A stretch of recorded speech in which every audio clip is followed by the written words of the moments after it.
So I may like make some generalizations, and please feel free to stop me when I make them and close them out. So since I come from a legal background and something which is far more closer to humanities, I see it differently from somebody who comes from a STEM background.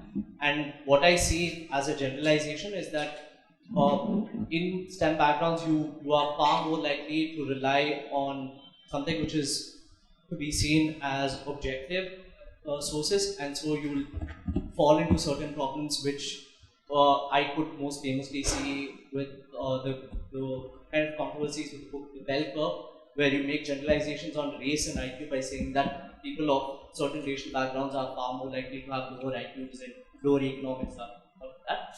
And so it becomes very difficult for me to understand how any sort of differences can be made, or when anything in the STEM field or even technology specifically can be used to ensure that like greater accessibility to people from disparate communities can be there, or you don't oppress people far more, because STEM in general I see relies far more on modernity as a philosophical approach and neoliberalism and capitalism as an economic approach.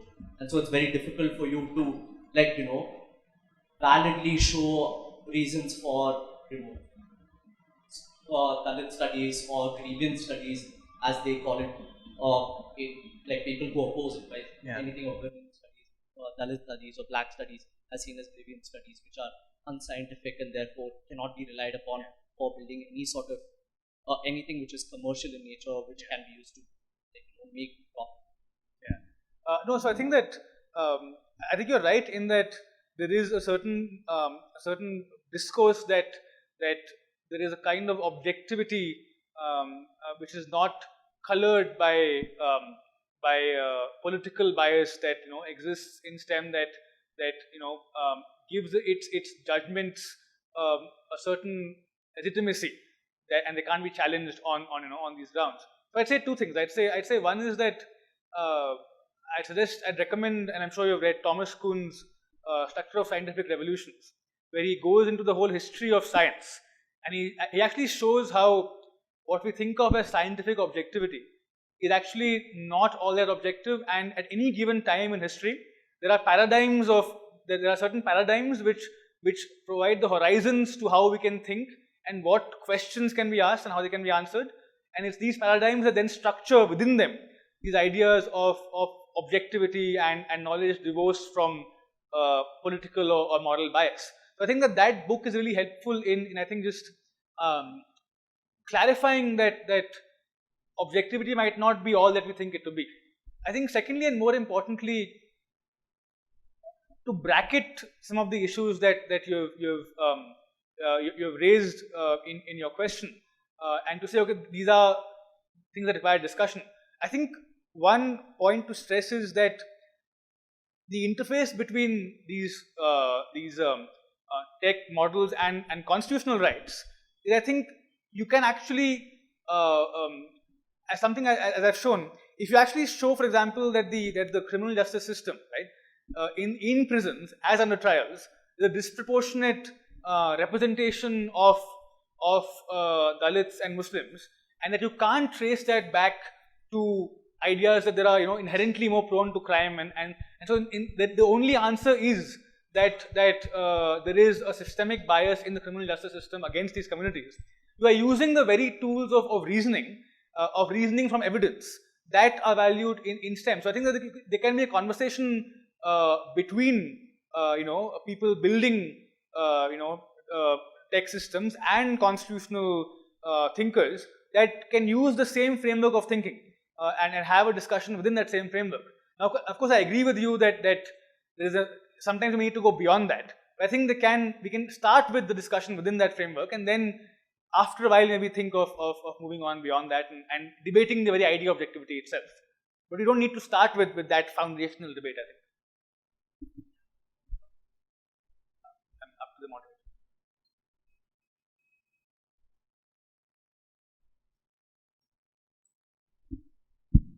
So I'll start with probably saying that laws provide a sort of framework for organizations, especially private organizations, who probably a lot of them are technologists. So to go back to your point on maternity benefits, I mean, for a corporate, the fact that there is a maternity benefit act will preclude the possibility of organizations possibly not not giving employees maternity benefits, but that does not exist in tech today. So, in the absence of legal frameworks of removing bias, transparency, explainability in systems, what can organizations and companies actually do to have more and also to take into account that we are all human beings with our unconscious biases, and we know of the narrative of the tech bro culture, which in itself has multiple blind spots. So, what can companies actually do to sort of work on this and create a more valuable system which actually presents, that there could be biases in training data sets and so on and so forth, and the checks and balances? I think that there are many answers to the question, but I think that the most important for me is to have participation on equal terms with all the people who are affected by those decisions. Right? Just to come back to this whole, I began with Project Cybersyn, right? So one of the real revolutionary ideas in that project, which couldn't be implemented because there was a coup, was that in that control room, right, you wouldn't have Allende sitting over there on his own.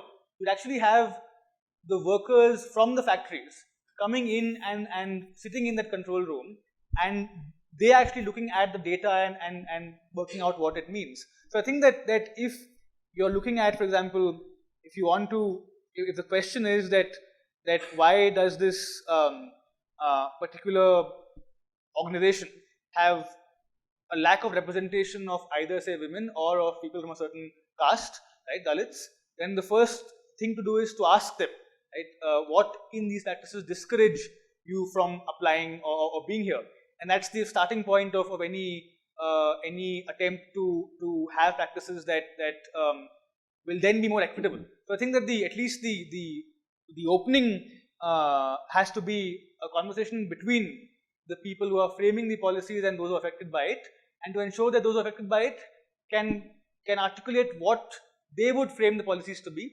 And then, of course, you have a number of I think, in social science by now you have a lot of literature that shows the ways in which hiring practices unconsciously, discourage people. You have things as basic as if in any classroom you have like a seminar, then the person of the number of people asking questions are predominantly men, and that speaks to a certain kind of unspoken norm and so on, and how do you mitigate that? So I think there exists a large amount of literature by now that speaks to all of this. And also, of course, as I said, I think the most important thing is to start with the conversation.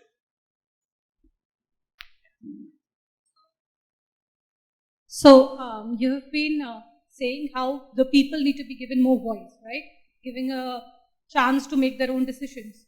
But don't the recent events and also history by itself prove that people are not ready to take that decision on their own? Like time and time again, the people have supported or made way for dictators.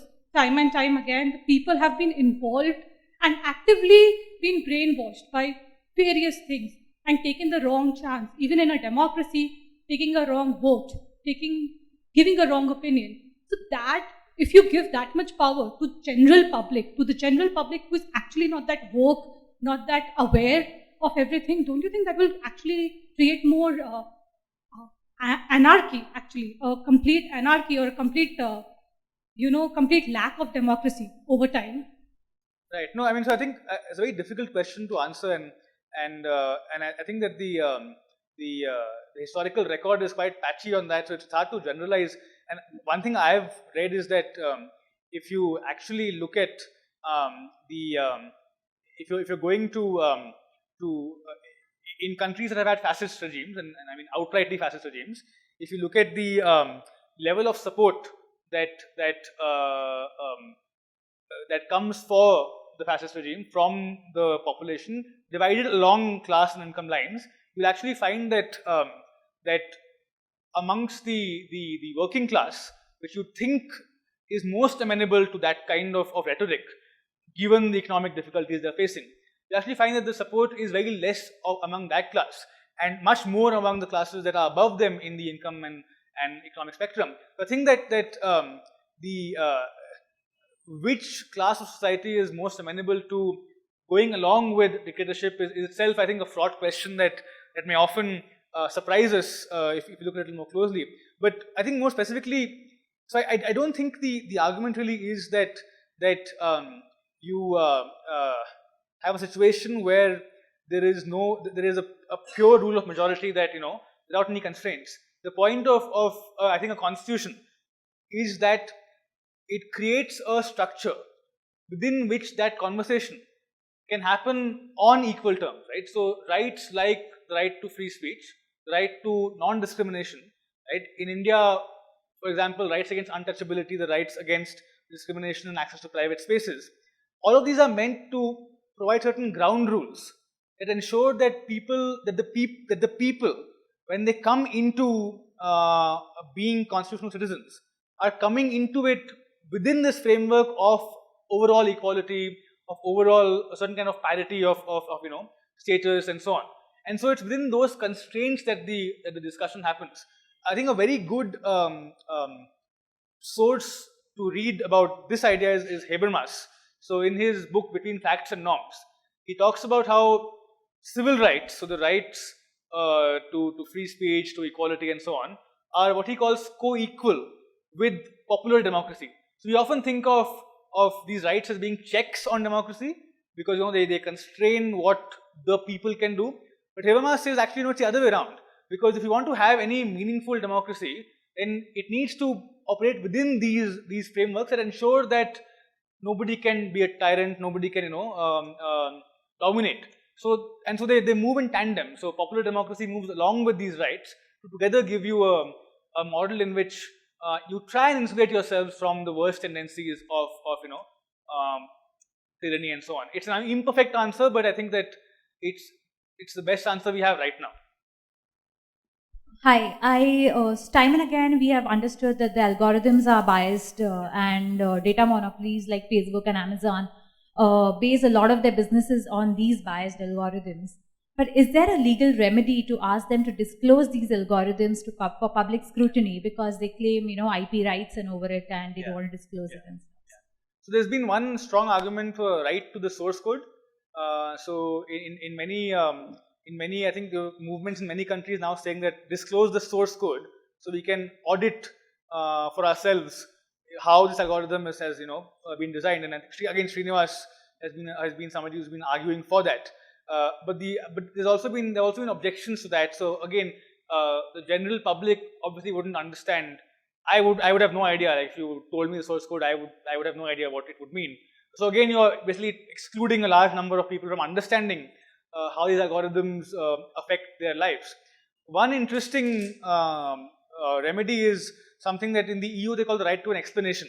So it is that in case an algorithm has taken a decision that affects you or negatively affects you, you have a right to an explanation of how that's happened and by a human being. Right? So in that sense, you can't be affected without without that happening. In the Aadhaar case, we tried to advance a similar kind of an argument because one whole issue was that if in the ration shop your fingerprints don't match, then you don't get that ration because the algorithm, according to the machine, you're not who you claim you are, you're a fraudster.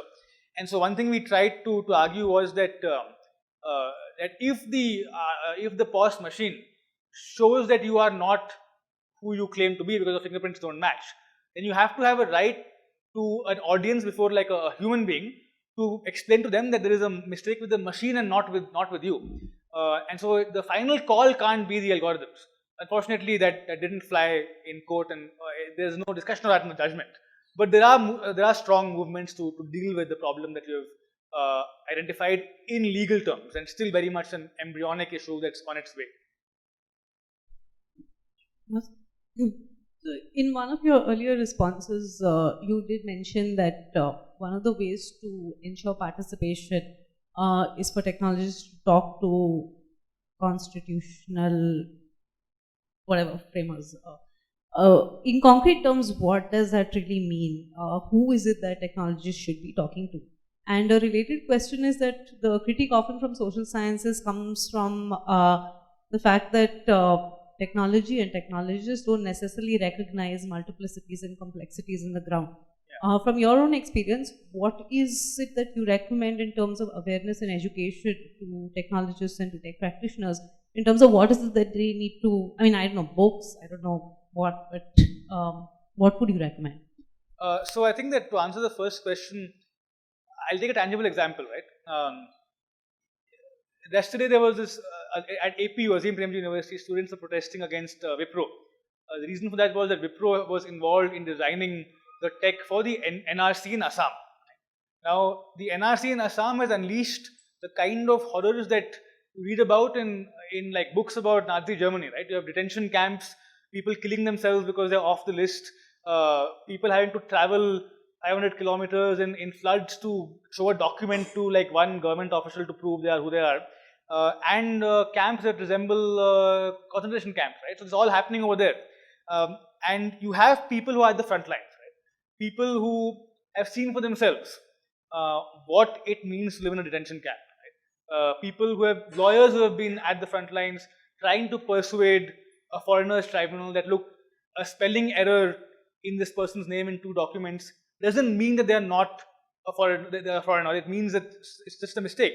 And I think that if these people, right, are put into conversation with the designers of tech, it becomes, at least for me, very difficult to ignore someone telling you that, look, there is a detention camp in Assam, and in that detention camp, this is what happens, right? And so, at least I would think it difficult to say, okay, like, we don't care, and you know, that would mean something is, I mean, then we have problems that are larger than, like, you know, we need to like start from the basics. On the second issue of what to read, well, I guess that again, prescribing reading lists is easy enough, and we can talk about that. But again, I think that the important issue is to generally be aware of the criticisms coming in. So again, my own experience is about Aadhaar, so I'll talk about that. I think right from the beginning of the project, there were a number of people who clearly were not out to disrupt it. There was no ill will. Someone like, for example, John Reyes, right, who is a professor who has given up a very comfortable life abroad to teach in Ranchi, right? Like, it's not even a Jindal or Ashoka. He's teaching in Ranchi, right? And when he says that, look, rethink in the politest of terms, like rethink what you're doing, and writes, explains why. I think that it's hard if you're aware of or if you're looking out for the critics, you will find them because they're there and they're speaking up. And then you have the platforms on which to engage with them. So I think, of course, reading lists are important. I think it's more important to engage as an evolving matter as things are happening, because then the conversation becomes about specifics, and the readings give you a framework, but I think it's much more important to talk as things are happening. Yeah. So my question is something with regard to why there was a justification from the state with regard to Aadhaar, talking about e-governance and reduction of corruption. Yeah. So I wanted to actually know, does corruption really reduce when you introduce Aadhaar, and in what space? So EPW ended up coming up with an article which is like a research article done by 2 individuals who were working with Aadhaar in Telangana, and talking about how implementation doesn't really take away middlemen, but makes it easier for middlemen to go ahead and corrupt by various ways. So then I started thinking that, is it ever possible that either e-governance or technology actually makes it easier for resources to be allocated? Has it ever happened anywhere? Or has it ever reduced corruption to the extent that governments can actually do anything? Or does it make it even more difficult for us to see corruption happening? Because for us, when we look at whether the amount has gone into someone's bank account through Aadhaar and whether they have withdrawn it, it looks like corruption's gone, right? Because it directly reaches them in the bank account. But the ground reality is that person still has to leave his working day, go to the bank, which is one bank far away, and that person can do whatever he wants in terms of giving you the money from the bank. So I wanted to know if you have had any study or known about any place wherein e-governance or technology has helped better resource allocation or reduce corruption. You know, I think it's a very good question, and in fact, with respect to Aadhaar, I remember that there was a story of in UP, there was a school in UP where they apparently found that there were 130 ghost teachers, and that Aadhaar had eliminated like ghosts, because they didn't exist. It was all, they actually existed. It just happened that their fingerprints hadn't matched, and so the system said they're all ghosts, and so you were overpaying all these teachers who don't exist, and now we have saved this much money by not, and that would become a savings, right? And so you get all these examples which came out at the time.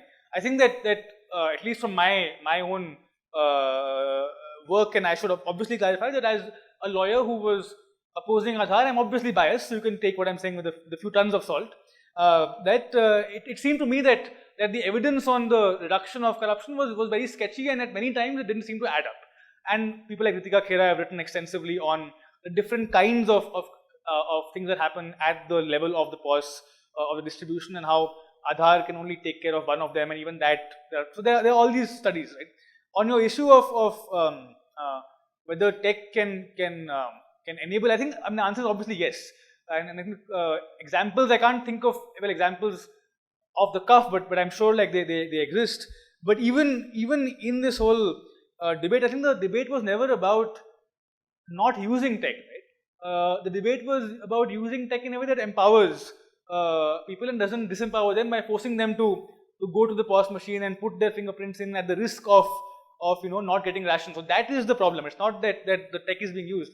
In fact, I think that at many points there were various solutions, for example, smart cards in which the biometric details are stored on the smart card, so that you don't lose it's not a centralized state database that's like keeping them, but you have control over them.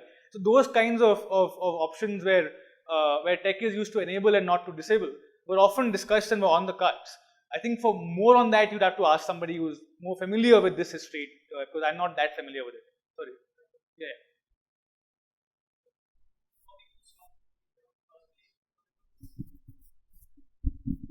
So in this question of, does tech solve problems? I think as technologists, we tend to forget one very fundamental thing about technology. Technology is a tool that empowers whoever you give it to. So it amplifies your intent. Like if I want to commute and I have to go from here to somewhere 2 kilometers away, I can walk on my own feet. But if you give me a car, I'll move faster. Okay? So, but ultimately, the tool has empowered me to do what I intended to do. So it doesn't empower me to do something else. I mean, it doesn't empower someone else. It empowers the person you give the tool to. So one of the things that's commonly mistaken about implementations like Aadhaar is, who are you empowering in the first place? It's an empowerment tool, yes, but who is it empowering? And that is something that is often not considered in the discussions about technology. So for instance, if you empower the state or the machinery of the state, and you're also complaining that the machinery of the state is corrupt and not benefiting an individual, then how does empowering them help the individual? It just empowers them to do more of what they're trying to do. Okay? And so that is something that you have to bring into any discussion when you talk about whether technology can solve the problem or not. Just a second. Passports. So when passport offices 15 years back, it was run rampantly by corrupted people. You had to give extra money and you would get your passport within 5-6 days even. And now, because it has the technology and Tata has taken it up, or TCS as far as I know, it is centralized. There's a database. They cannot do anything to you. They cannot do any favors to you. They cannot take money from you. So yes, corruption has reduced due to technology, because at least in my experience, in that particular field. Hello? Yeah, no need to stand up. So mine is a little bit of a personal question, I guess. I've always been of the opinion that people should be completely free to say whatever they want to see. Like, I think a lot of us in this room would probably be along those lines. But I've also seen what unfettered free speech usually leads to. So I don't know how many of you are on Reddit, but there was the issue that certain groups of people, like when the whole Donald Trump thing was happening, there was a, Sorry, when the whole what? Donald Trump election was happening in the US, the Donald subreddit, there were allegations that there was like hate speech and brigading and that kind of stuff.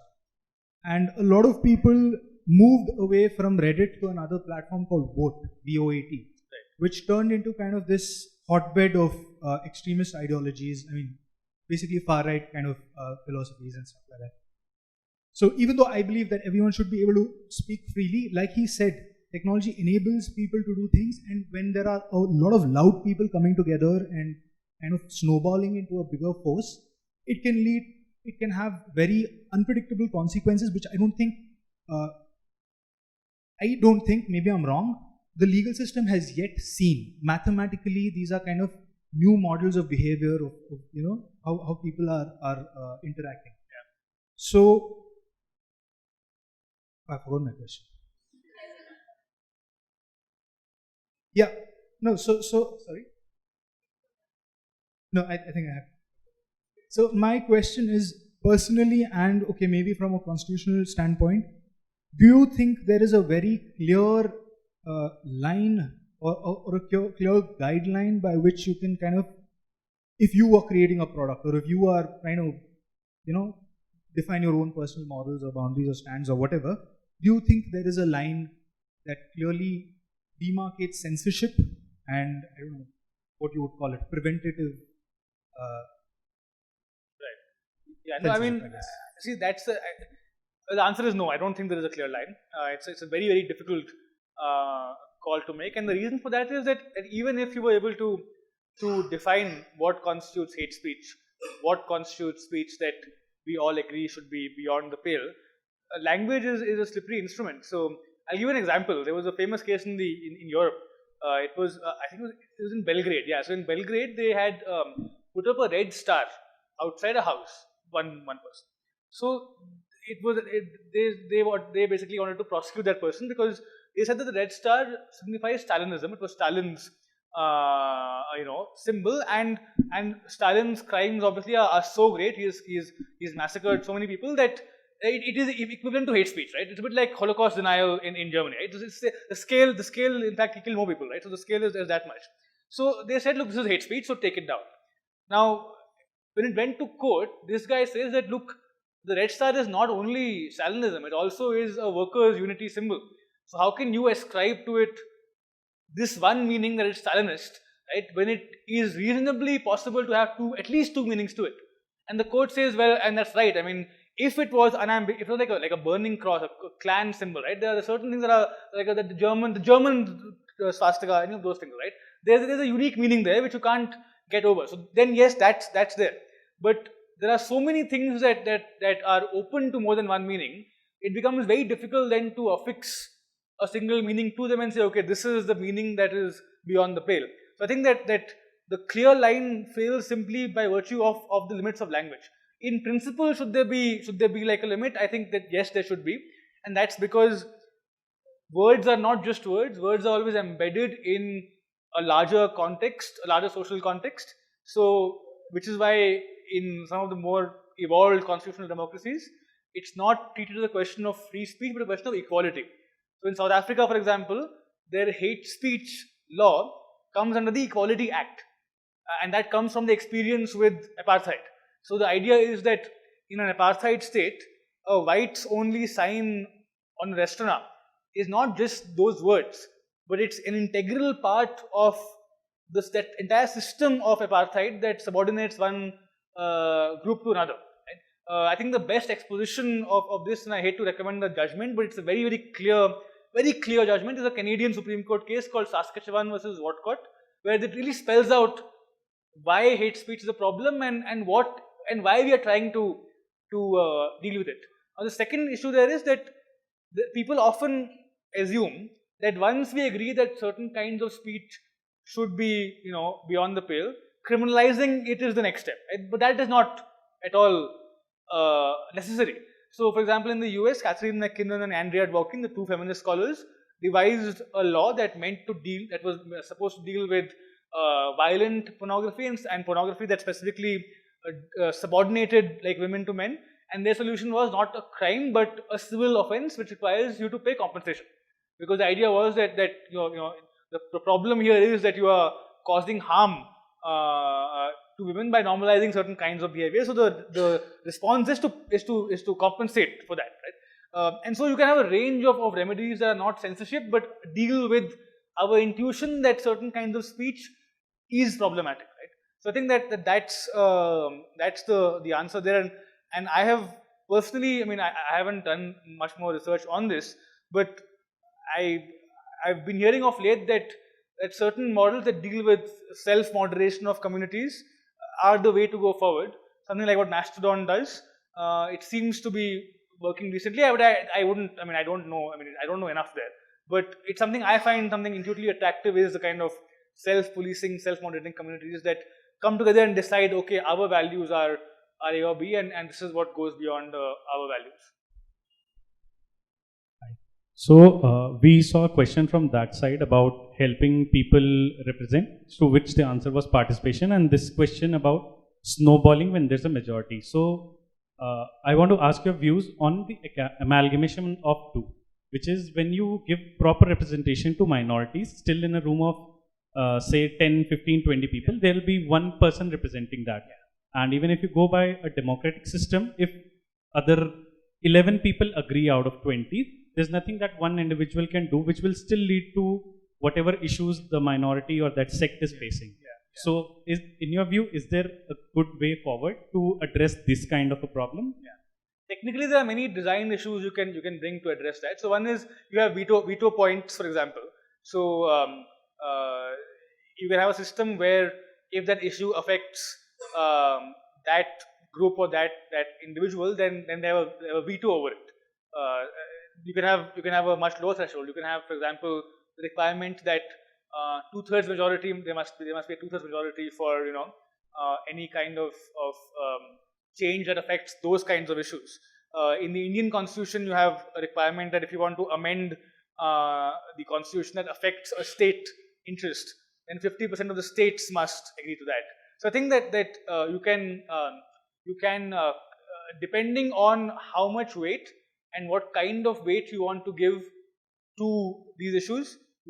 On the one end of the spectrum, you can have a simple requirement of participation and consultation, but then majority wins or whatever. At the other end, you have a veto, a straight-off veto. In the middle, you have a range of options that can deal with it depending on what you think. You can have a requirement that you can have a first veto and then second time it has to be done. So there are many models that you can look at depending on what you think is the correct balance between these points. So I think that again, I would say the most important thing is to ensure that in the beginning, when the conversation begins, it's in a framework of overall equality. So it's not that the minorities are coming as supplicants, as people who are trying to persuade you of their view, but as people who have a view that must be given equal respect. And then you can move on and see how you want to design specifics of that model. We have a question from Twitter. The question is that what is the law in India that guides free speech on social media? By keeping the post private to friends, is it really private? What is the law stand on this? This is very interesting because there was a case that never went anywhere, but there was a case where some members of a certain institution, basically on a private Facebook page, made certain comments against the management. And someone, as always happens, took a screenshot and sent that to the management, and then they got they got suspended and the proceedings began. And so one big issue was that was this private? If it was private, then can you take this action or not? And the answer is Indian law has no answer to that yet. So so that is very much still a first principles case that you can argue on both sides. Broadly, what are the rules of free speech on social media? It's the same. The Indian Penal Code applies in the same fashion. So you can't have obscene speech. You can't have speech that creates hatred between classes. Unfortunately, sedition is still very much an offense. So speech is seditious. So all of that applies in the same way as it does offline. So I think the question about private groups is a really interesting one, and I think so far there is no answer in law. But I think you will soon, I think, have a case that deals with it. But so far there's no law that will answer the question. Although incidentally, on defamation, the moment you make defamatory speech to another person, then it doesn't matter private public. Then it's deemed to be published, and then you can be subject to defamation proceedings.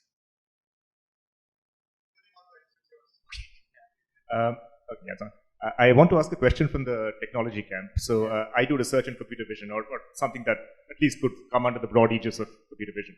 So, I mean, technology is not a monolith, right? I mean, it comes at various levels of abstraction and interaction. So at one level, there's the product extreme. Aadhaar or face tagger is a case in point. It's technology which is as deployed in a specific application in a specific context. And, that's almost the easy case to take down. I mean, I've sat on panels on Aadhaar arguing that the design is really, really flawed at several levels, along with, lawyers and sociologists and so on. But if you take a step back, take face tagger as an example. At one level, you can critique the product for the horrible questions it poses about surveillance and bias and so on and so forth. But backing it is a more abstract field of machine learning. Backing that is a more abstract field of numerical optimization. So as people working in this area, how can we interrogate the work that we do through this constitutional lens that you talk about and then several other people have also talked about? Because we talked about these conversations that need to happen between scientists and technologists and constitutional scholars or people who are invested on the ground in sociological experiments. What do you do if you're not directly dealing with the product, but with these more abstract levels which do not directly necessarily lead to that obviously controversial product? I mean, one obvious answer I can think of is just look at the breadth of applications and try to figure out which of those applications are directly controversial and which are not. Are there any other ways you would recommend looking at this somewhat removed from the product work that we do? Yeah, no, I think that's a wonderful question. And I think that's the answer. One is, of course, the answer that you said.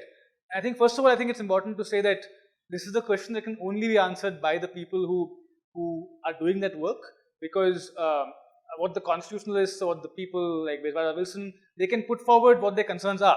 But at that level of abstraction, right, there's no way that he or I can possibly gauge, what this process is or what that will lead to. So that is something that we are completely locked out of, because it's a highly specialized process that has its own vocabulary, its own protocols. I'm actually reminded, my dad's a mathematician and he's an abstract mathematician. And he recently found out, he didn't even know, that in Grenoble they were basically using his mathematics to do something regarding brain to artificial limbs kind of connect. And he had no idea until they called him and showed it to him. Sometimes even the abstract scientists don't know what it can be used for. So I think one answer is yours. The second answer is something that I was reading recently, which is that it's a more kind of direct action kind of an answer. Which is that in Canada, in various universities, they had this movement where they basically wanted a complete severing of links between the Pentagon and the defense establishment and universities.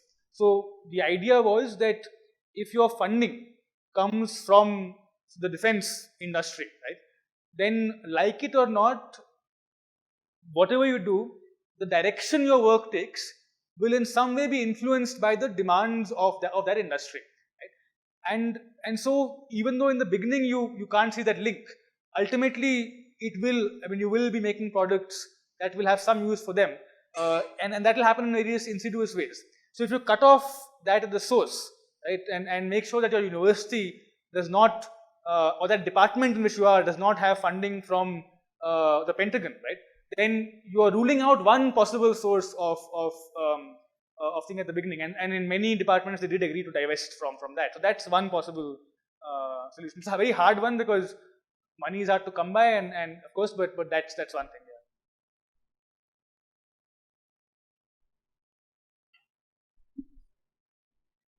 I was, because I'm an artist, I don't understand legal framework and how it works. But I was thinking, the way you frame things about technology, it feels like it's kind of final from the beginning, as if there is an intent and that intent can be achieved. But often technology is always in the process of becoming. Yeah. It's not really finished. Yeah. And I was thinking of that defamation case against Hertzine, which also goes to the Twitter question. Sorry, the defamation case against? Hertzine. Hertzine, okay. And I was wondering, what are the legal frameworks that also kind of interacts with technology, not as a finished product? Yeah, no, I mean, I think, I completely agree. So, which is why I think I tried to say in the beginning that awareness of the constitution and the constitutional values has to pervade the whole process. So it's not something that you look at the end or even in the beginning, but at each step, just the awareness that this could have implications that go down that route. I think you're talking about that incident where the High Court asked Instagram and Facebook to reveal the identity of so I think that's the interesting part, right? Because if you're a designer, you I think would be well aware that at some point the state will come and ask you for the details of the people on your platform. And so again, I'm speaking as a novice. As a designer, is it possible for you to design a product where even if the state was to ask you, you would be unable to answer the question? I remember a few years ago I was abroad and there was someone, I think the designer of Cloudflare had come and was speaking. And so one thing he said was that our system is so secure that both Hamas and the IDF use it. So that's like how like, clueless we are about how to influence we have about the final thing. But he said that there was something called, I can't remember, something called a canary, which he said, which is that if like the state asks me as a designer for the keys to the system, then something will activate automatically, a message will be sent. So everyone will know that the state has asked me for details. And then they can take the steps that they want. And I'm really forgetting the details, but he had that model. So I think that you could, I think, easily predict that the kind of product you're designing would be of use to the state to do X, Y, Z.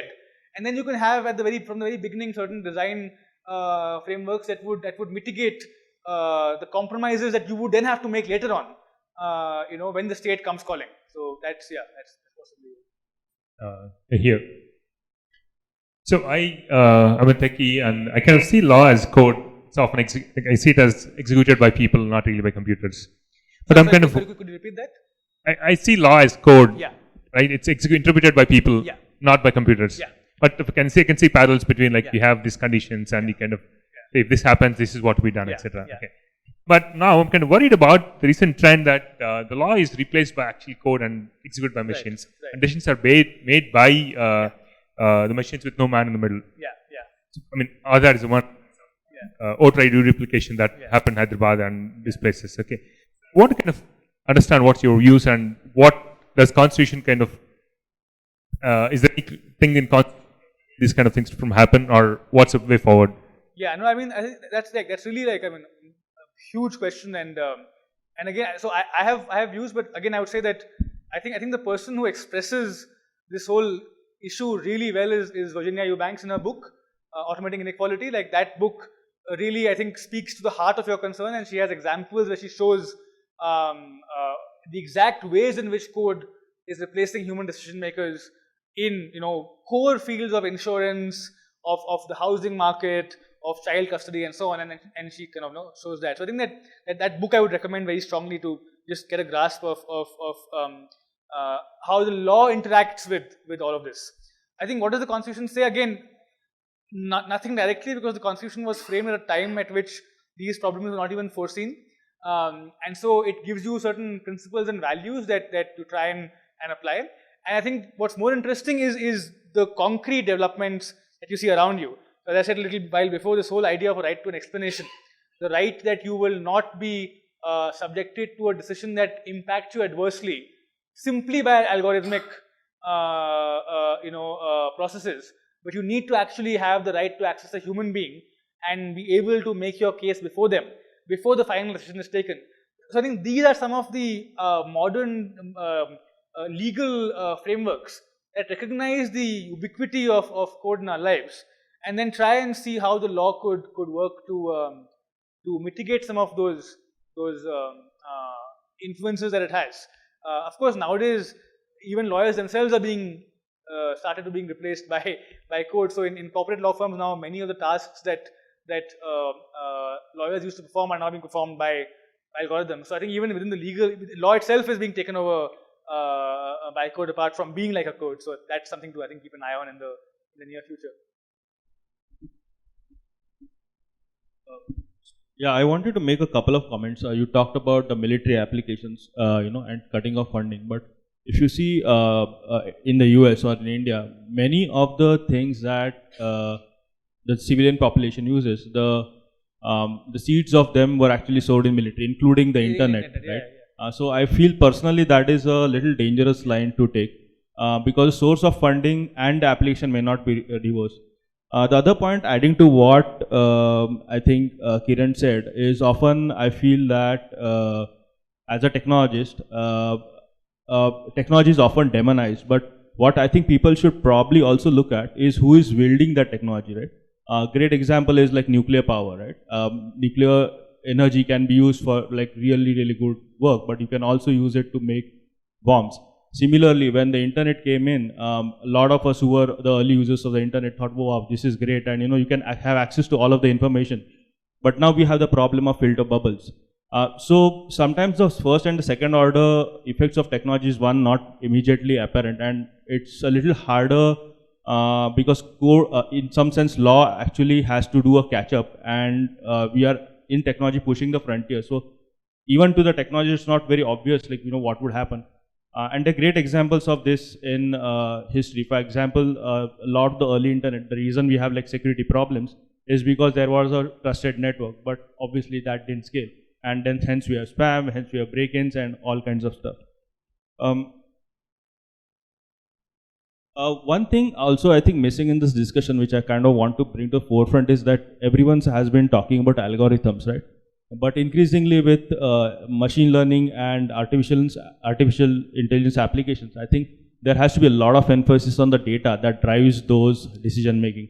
And unfortunately, a lot of the people are not talking about the data that drives. I mean, and the input data. The input data. And I think that is something that you touched upon, but I think largely I feel that a lot of the people are just talking about algorithms, because algorithms may not be the only place where bias is. And also I feel that many cases, including Aadhaar, I think even if, because we cannot estimate the first and second order effects of technology, I think what would also be a good framework, and I think this is where I want to comment, is to have like effective maybe redressal mechanisms. Yeah. And I feel as technologists do not look at the redressal mechanism in case something goes wrong. So we don't have like the safety hatch, right? For example, if you see, and technology can build for that. A great example is I was reading a book called Endurance about this guy called Scott Kelly, who went into ISS recently.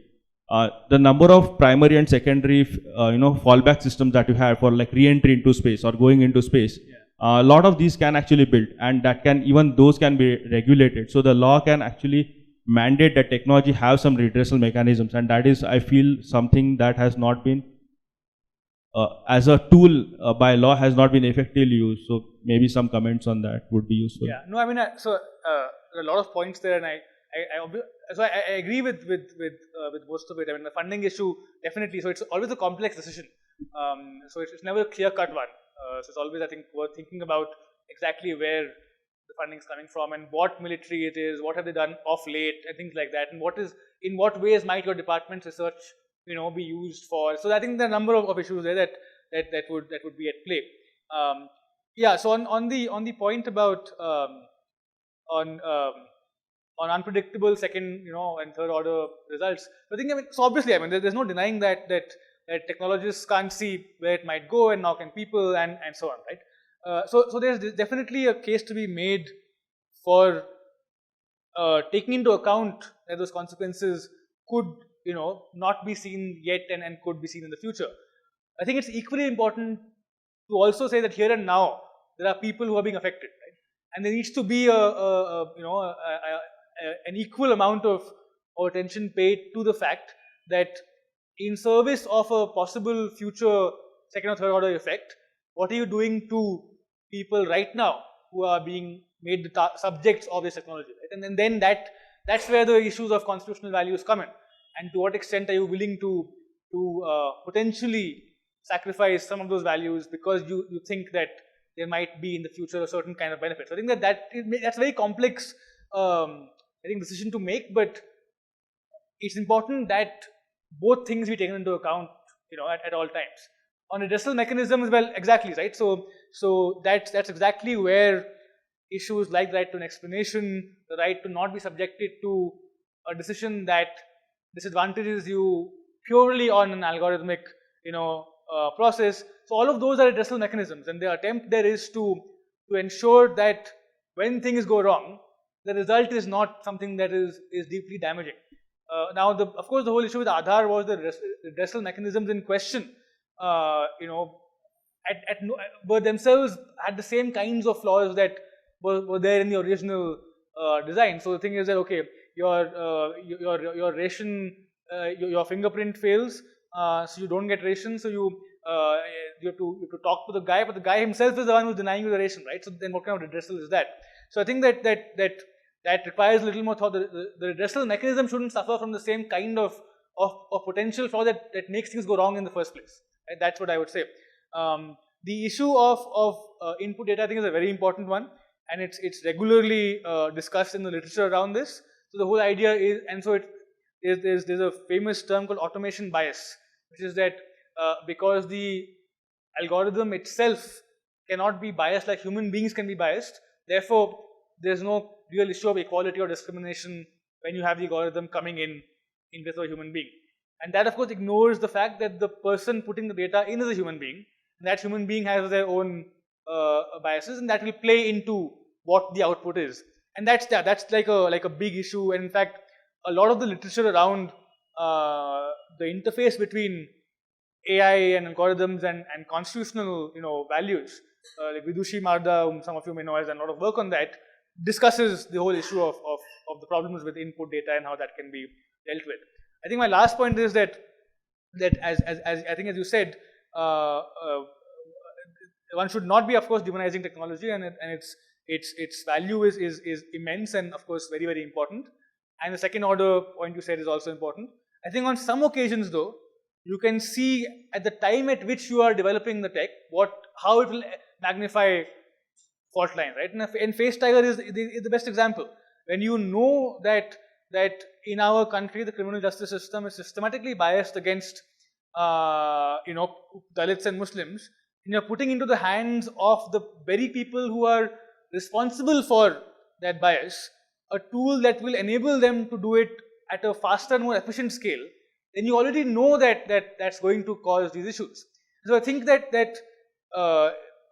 the value of bringing in the constitution into the discussion is that it helps you to understand that right at the beginning, what you're doing might lead to X, Y, or Z consequences, and that might then make you think about a design that will mitigate those consequences and might still allow you to keep your second order and third order consequences, on the horizon if possible. So that's what I would say to that. Yeah, so currently they're using like facial recognition systems in India, especially during the CAA protests and all of that, right? Yeah. So two things. One is, according to me, they're doing it sans any parent law. Yeah. So how do you think they're going to justify this if it does go to court? And second, I mean, even if it does, even if we do make a post facto law, has that been done before? Is that even permissible to make a law to accommodate to the scenarios that existed before the parent law? Yeah, the quickest answer is Aadhaar, because Aadhaar was for 5 years, there was no law. Then they made a law, and they said that everything happened before is now deemed to be under this law. We said in court, look, this is absolute nonsense. I mean, you didn't have a law for 5 years. You were collecting all this data without any law. This is clearly unconstitutional. The court kind of hemmed and hawed and finally said that, okay, fair enough, you're right, there was no law.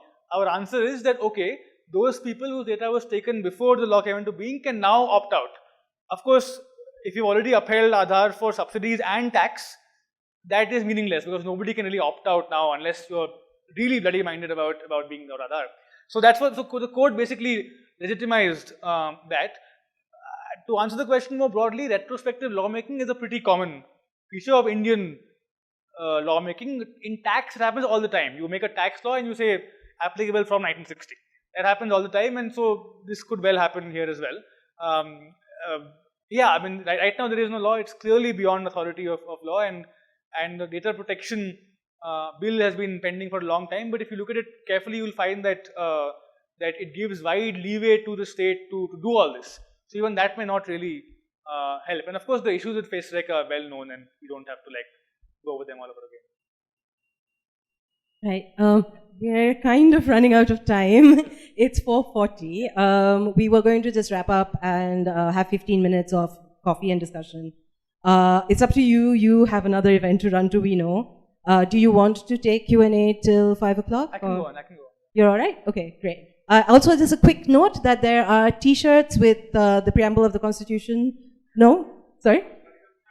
sorry, Article 14 on them, and Gautam's book outside in case anybody wants to buy them after the event.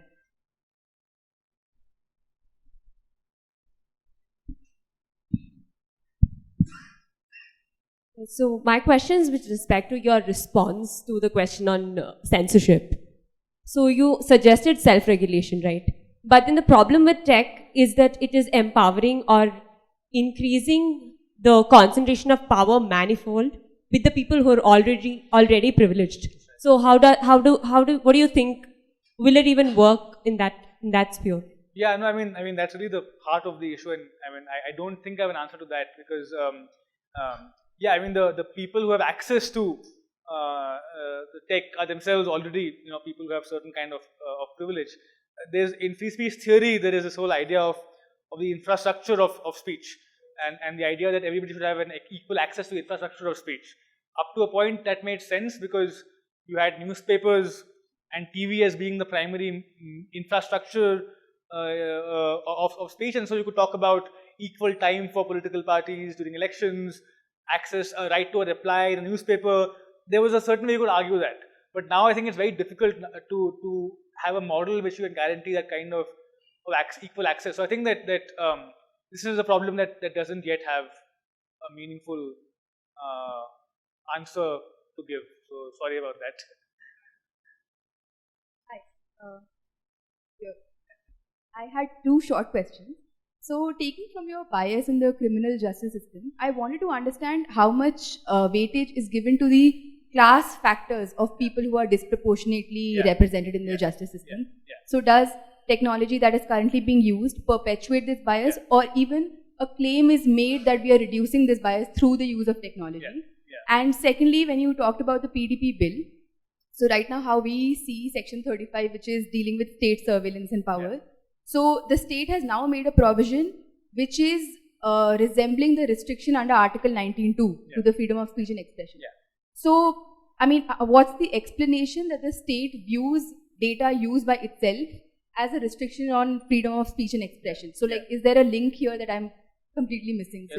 Second answer I'll take first. The answer is no, because the state uses these words wherever it goes. I mean, it's become a template now, and basically it insulates a legal challenge. The moment you take a legal challenge, the state will say that, okay, look, 19.2, same words, what's the problem, right? So that's basically the reason why they put those words now everywhere. It's a long history. So they began with it being in the Cinematograph Act for censoring films, in the IT Act, and so each time you'll have these words being repeated. So that's why that happens. On the first issue, yeah. So I think the issue is not so much that tech itself perpetuates this systematic bias in the criminal justice system, but tech empowers the implementers like the police as scale and speed, right? So that's what the issue is.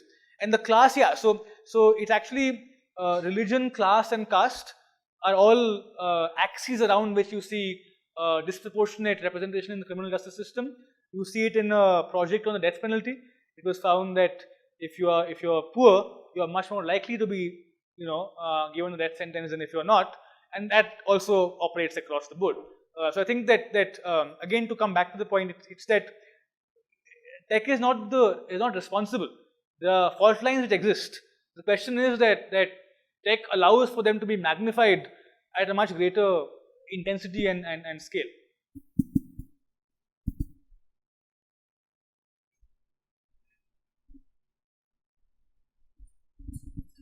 So I had a question around an interesting question that was asked to founder of a company called Anduril Industries.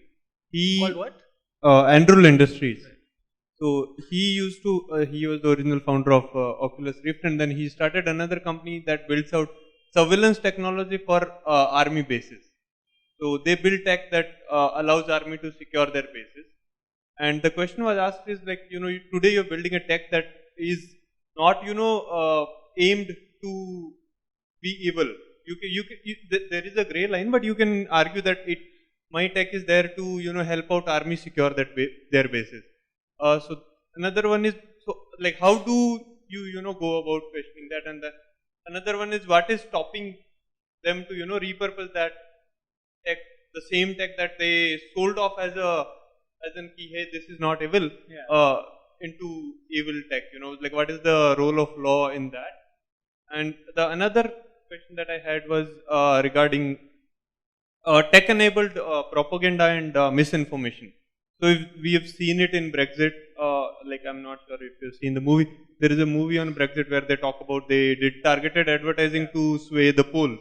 So again, like if you give power to people, people will use tech to sway the votes, right?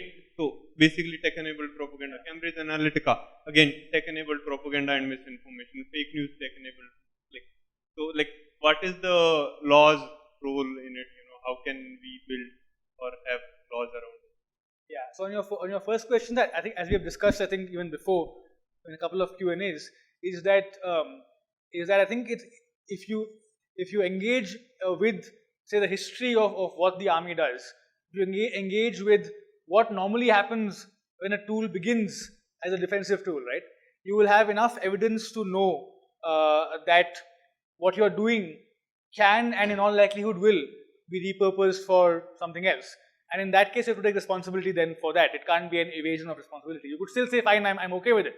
But you have to then say, okay, you have to own it after that. Right? You have to say that, look, this consequence is something that is on me. That's the first thing. The second thing I think is that, yeah, so I think so far law has clearly failed to deal with this, and the normal legal responses of prosecuting people for fake news, all of that, that's clearly not worked.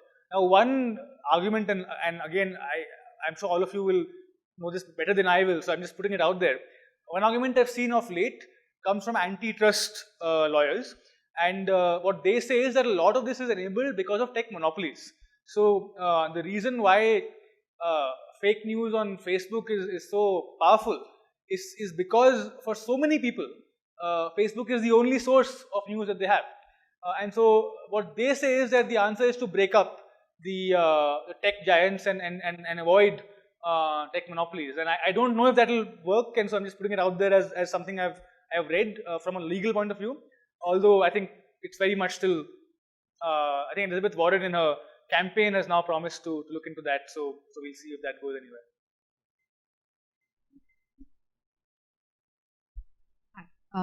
So my question is a little more diffuse, because as the layperson, for me, design is a very diffuse term. Anything could be design.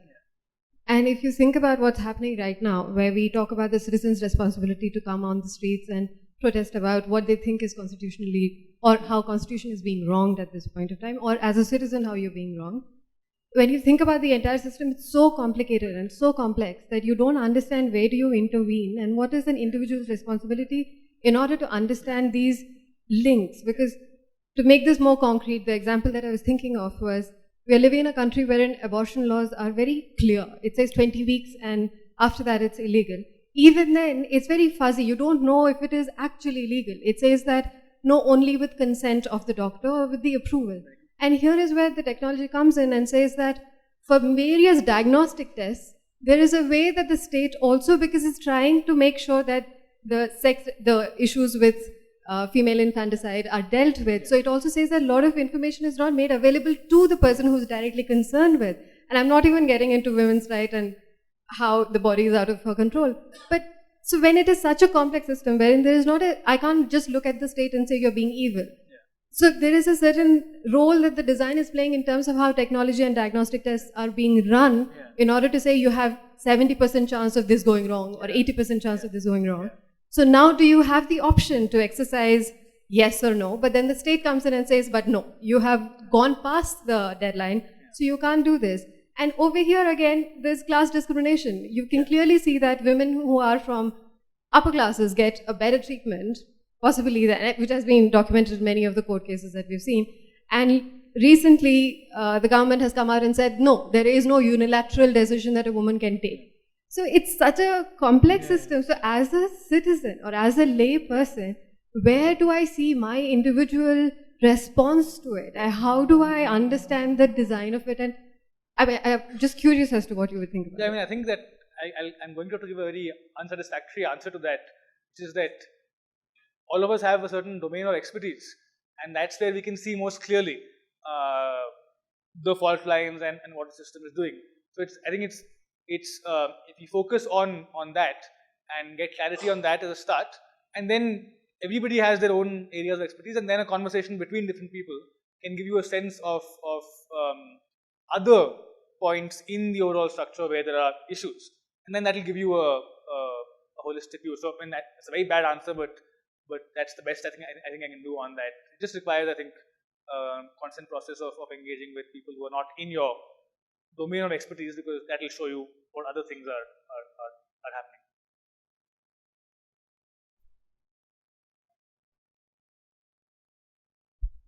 Hi. I have two different questions. The first one is along the lines of what we were just talking about for censorship, but it's more specific to lying. So telling a lie.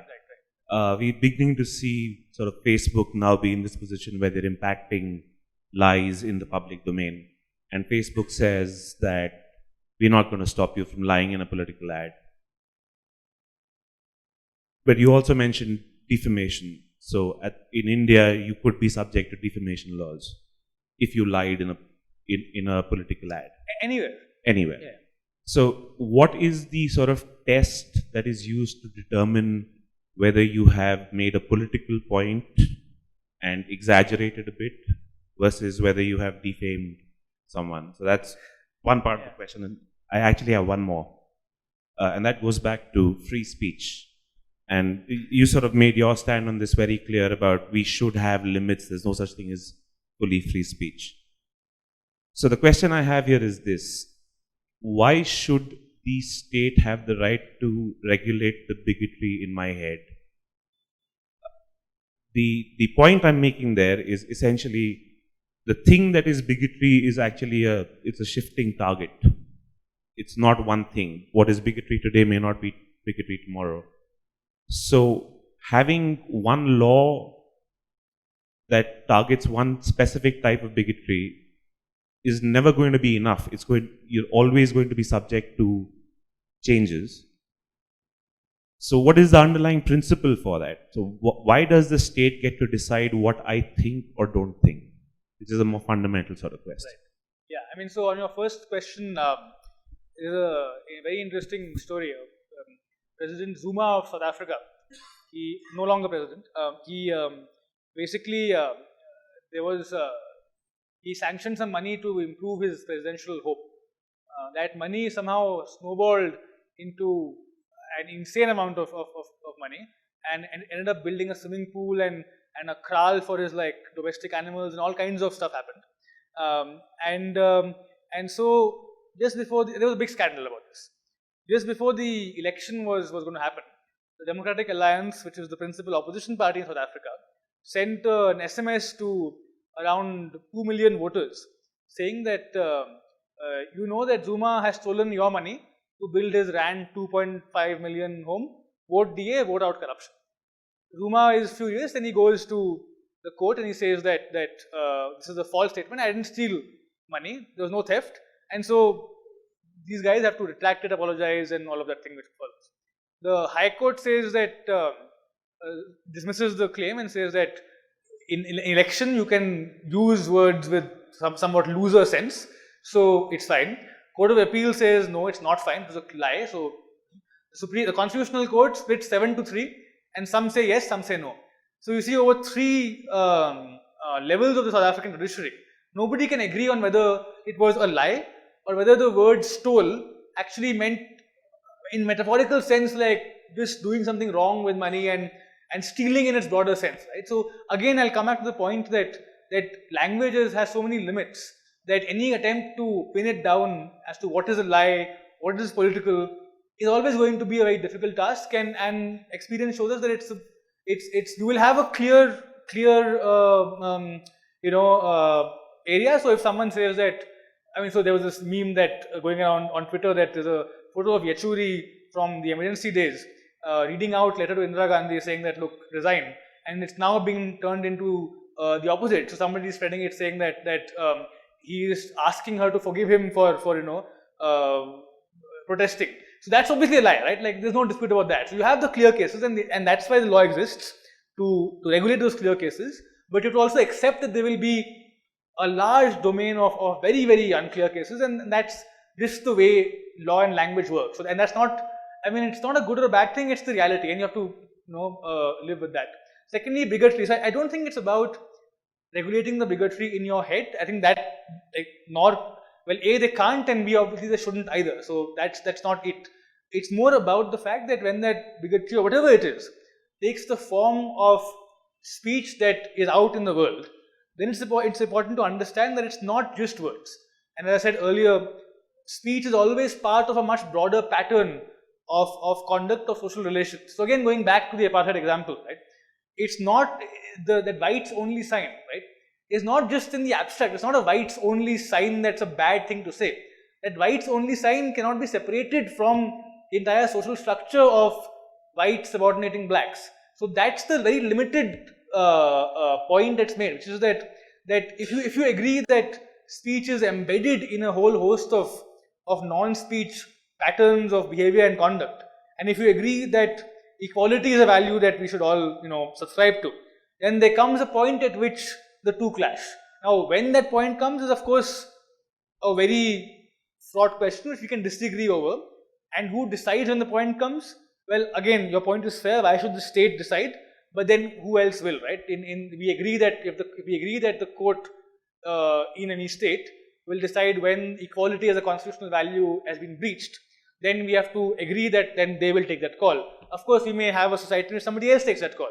But in our society right now, that's the body which takes that particular call. And it's imperfect and it's often wrong, but that's again, the kind of partial answer I can give to that answer, while acknowledging that what you're saying is very valid and it's a very hard question to answer in a true sense, yeah.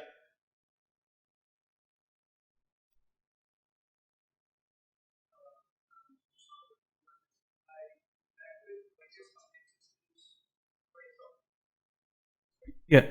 So I'm a technologist. I interact with various complex systems at various places of work. Now, earlier till the 90s, right, systems were designed as cars are. Like they just amplified your intent. That sort of ceased to be true in the modern era when this individual interacting systems started gaining their own biases, which comes back to the point of the ML and AI parts, right?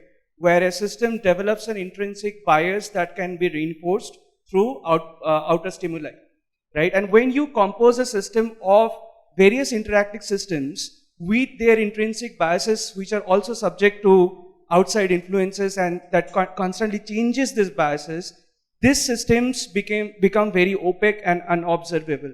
This is what our current, the social system and the way we are modeling current systems interact and behave. So earlier, we technologists used to apply this theorem of reductionism. Somebody brought about objectivity, right? How did we come to that determinism that everything is an input, a process, and output? Because the systems were reductionist. We kept breaking the systems down till it did only one thing. For a given input, it only gave one single output. That has ceased to be the case. There was an interesting YouTube video and experience. Cars, right? Where the decision made by the self-driving cars to whether in an ambiguous situation of hitting two different passers-by was a student, young in their 20s, and the other was an old person in their 80s, right?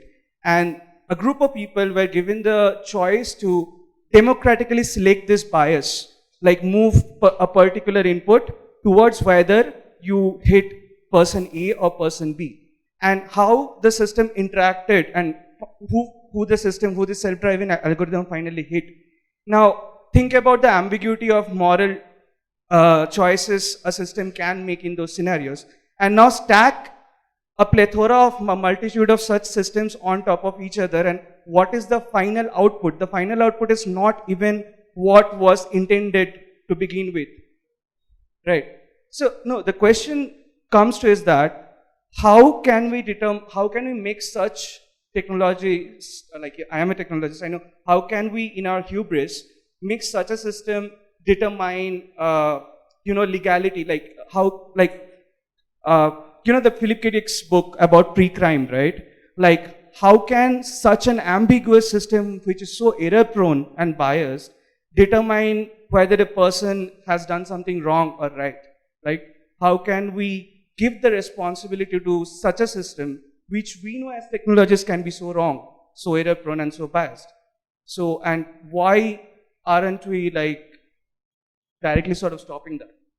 I mean, I think the answer is that you shouldn't, and predictive policing, the very idea has been shown to cause exactly these kinds of issues. Like, this happened with Aadhaar too, right? Like, Yeah, yeah. the error margin of fingerprints, of facial recognition. Yeah. So, why are we incorporating already known flawed technologies into a system which relies on accuracy, right? Yeah, no, I mean, that's exactly the question, right? But I think that's for all of us to deal with together, and that's what technologists like to think of a little more deeply. So, yeah, but you're right, of course. So. Right. We're nearly at the end of our time here. You're free to stick around and chat to each other and chat to Gautam as long as he is here. People might be able to follow him to his next event as well, which is, I think, in 10 minutes away on Mission Road. Is that right? I have to check the map. Yeah, it's very close by. Okay. If it's open to the public, you could follow Gautam there. Otherwise, I think we're going to wrap up, but please feel free to stay on, have tea, coffee, and conversation. Kiran, do you want to just close? Oh, okay. There's one more question from the social media stream. So this is someone on YouTube asking you a question. It says, one of the key ways that technology makes contact with society is through markets and market mechanisms. As the political philosopher Michael Sandel says, many of the problems we face today are because we are no longer market economies, but we're becoming market societies. Yeah. That we're making social decisions using market mechanisms. So what are your thoughts on how markets mediate the relationship between tech and constitutional values? Yeah, no, I mean, Sandel's point is a great one, and the point he makes is that that the logic of the market, this competition and atomism and isolation, is creeping into non-market-based relationships, friendship, and even beyond that. So I think that the answer briefly is that I don't think there's a unique issue with on the interface between tech and, sorry, is it fine? Yeah, I don't think there's a unique problem to tech. There's a broader problem with the increasing marketization of society and how that is important to understand and to push back against. Tech again simply magnifies that fault line. So I don't think the answer is tech specific. There's a broader issue with thinking more about the extent to which we want market logic to penetrate into domains beyond the market. Okay, thanks. Yeah, thank I you. think Thank you we'll so end much. over here. Yeah.